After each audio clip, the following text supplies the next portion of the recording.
A matéria de ensino da composição musical se divide habitualmente em 3 setores: harmonia, contraponto e formas musicais. Ou seja, harmonia, o ensino dos complexos sonoros, acordes e de suas possibilidades de encadeamento, tendo em conta seus valores arquitetônicos, melódicos e rítmicos, e suas relações de equilíbrio. Contraponto, o ensino da condução artística das vozes, tendo em conta a combinação motívica, e, eventualmente, o ensino das formas contrapontísticas. Formas musicais, disposição da construção e desenvolvimento das ideias musicais. Essa divisão tem a grande vantagem de possibilitar a observação isolada dos diversos fatores que concorrem no complexo da técnica composicional. Todavia, a necessidade de cada matéria ser explicada de maneira autônoma gera uma separação excessiva. Com isso, cada setor perde as relações que o unem com os restantes. Aquela afinidade que deve levar à sua reunificação com vistas à meta principal, o ensino da harmonia e do contraponto, esqueceram-se de que, juntamente com o ensino das formas musicais, tem que constituir o ensinamento da composição. E o aluno que, ao estudar harmonia, deve ter aprendido a pensar e a criar harmonicamente, e ao estudar contraponto, a pensar e a criar polifonicamente.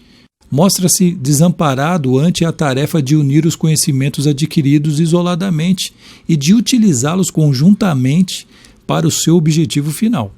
Portanto, aqui, como em todos os empreendimentos humanos, tem-se que escolher o caminho do meio, e é de se perguntar que ponto de vista deveria determinar a escolha desse caminho. Facilitará muito as coisas, tanto ao aluno quanto ao professor, se todo o exposto encontra-se numa relação tão clara que os fenômenos surjam e se deduzam um dos outros. Para isso é necessário, antes de tudo, delimitar perfeitamente a matéria. Todo o distante dela deve ser deixado de lado. Assim, em nosso caso, no ensino da harmonia, será sem dúvida útil derivar a essência dos encadeamentos unicamente da essência dos acordes, excluindo os fatores rítmicos, melódicos e etc. Porque seria tão grande a complexidade que se originaria se todas as possibilidades das funções harmônicas fossem combinadas com todas as possibilidades rítmicas e temáticas, que impediria uma visão de conjunto, tanto para o professor como para o aluno. Não obstante, será necessário, às vezes, que se deem, até mesmo no estágio mais elementar, instruções cuja utilidade será verificada somente no nível mais alto, pois aqui deve-se tratar apenas dos estudos preliminares ao ensino da composição. Note-se bem, devem ser dadas só as instruções que sejam realmente necessárias para se alcançar o objetivo principal. As que não o são devem ser evitadas. Como também aquelas que desenvolvem habilidades as quais, simplesmente resultantes do sistema, só têm seu fim em si mesmas. Nesse sentido, todos os tratados de harmonia que, seguindo o antigo método do baixo cifrado, obrigavam o aluno a dispor as vozes sobre o baixo, são inadequados, pois assim não se aprende senão a condução das vozes, o que poderia ser, ainda que de forma restrita, uma tarefa secundária do ensino da harmonia. A esperança de que o aluno adquira, por si mesmo, o senso das boas sucessões de acordes é tão legítima quanto a de que ele adquira esse senso estudando as obras mestras, onde ocorrem encadeamentos ainda melhores. Aqui, há que confiar no talento do aluno, o que, ademais, é o melhor a se fazer quando o professor não está em condições de, apoiando-se na consciência, provocar nele, com meios coerentes, um saber e uma capacidade consciente. Em todo caso, está claro que, assim, simplesmente dispor as vozes sobre um baixo já previamente estabelecido, não se exercita o essencial, mas o secundário, e que é errado colocar o aluno, que durante largo tempo limitou-se a harmonizar sucessões de acordes por quais efeitos ele mesmo não era responsável, de repente perante a harmonização de corais, ou seja, frente à tarefa de criar sucessões de acordes de cuja eficácia será agora responsável, o que não foi explicado nem praticado. É verdade que alunos talentosos conseguem fazer bastante bem, pois graças ao seu ouvido e sua memória, obtêm, pela audição da música, um certo senso valorativo das sucessões harmônicas, de modo que o professor tem a fazer pouco mais do que corrigir pequenas irregularidades, falhas ou monotonias. Mas o aluno menos dotado, ou dotado de diferente maneira, havendo recebido apenas as instruções referentes à condução das vozes, demonstra-se incapaz e jamais aprende a construir uma peça musical cuja estrutura harmônica seja lógica e coerente. Noutros tempos, a realização de um baixo poderia ter valor quando era a tarefa do tecladista acompanhar o baixo cifrado.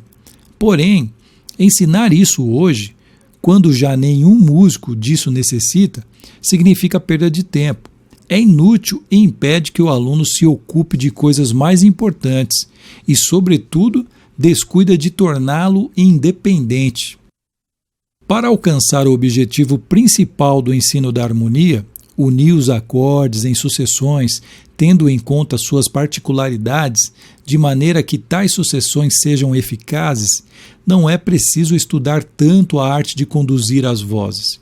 A proibição de movimentos paralelos, o manejo da dissonância e outras coisas semelhantes são bastante fáceis de aprender.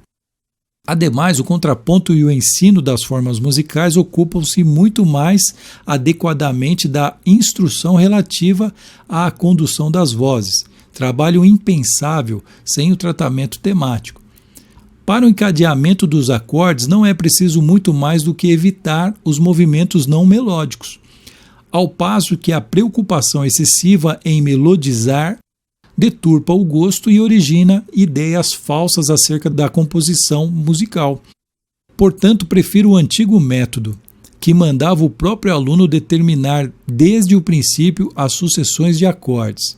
Eu parto de frases muito simples, cujo objetivo cresce à medida que se disponha de novos meios, desde as cadências mais simples, passando pelas modulações, num progressivo exercício das habilidades adquiridas.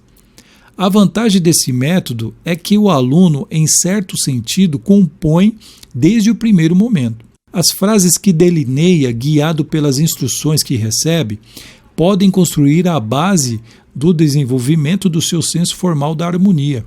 No início, elas são realizadas sem ambicionar obter-se um efeito. As pretensões e exigências aumentarão com os meios colocados à disposição do aluno. Ele aprende, assim, não apenas a compreender esses recursos, mas também a utilizá-los corretamente. O quanto antes, os exercícios já apresentam um objetivo: consolidar, expressar a tonalidade, a cadência e depois o contrário, o abandono da tonalidade e a modulação. A esta última questão dedico a máxima atenção, por ser nesse terreno, assim como na cadência, que se expressa, da maneira mais intensa, o arquitetônico, o construtivo da harmonia e dos encadeamentos dos acordes. Também aqui volto aos antigos métodos, pois não deixo que a modulação se realize aos saltos, conforme acontece na maior parte dos tratados de harmonia, nos quais são usados tão somente uns poucos acordes modulantes colocados de improviso. Se não, procuro que a modulação ocorra gradualmente, preparando-se e despregando-se para possibilitar o desenvolvimento temático. A análise das obras musicais mostra que a modulação, por exemplo, do tema principal ao secundário, faz-se quase exclusivamente dessa maneira.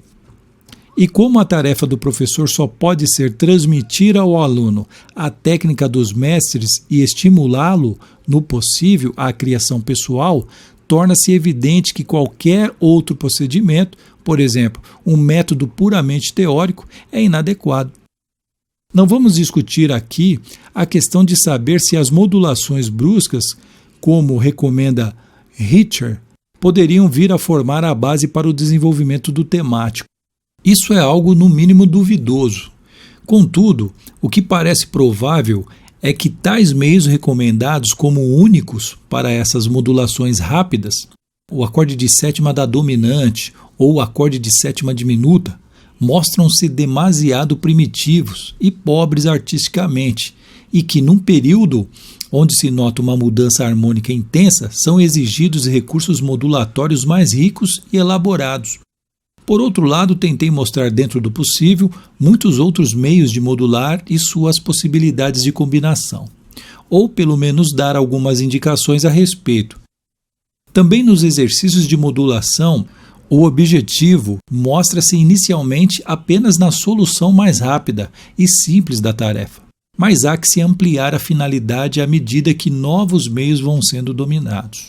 No referente, por exemplo, à cadência interrompida, ela é usada para livrar a cadência da monotonia, causada por uma repetição, e, ao mesmo tempo, assegurar-lhe o efeito reiterativo da repetição mesma.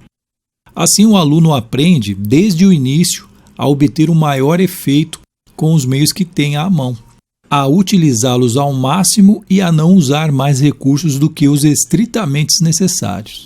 Isto é ensino da composição, até onde seja possível dentro do ensinamento da harmonia, e precisamente tão longe é que se há de caminhar.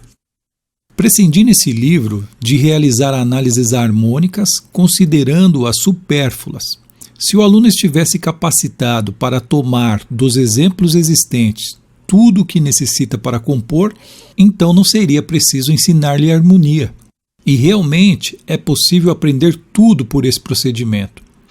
Eu mesmo nunca estudei harmonia escolástica.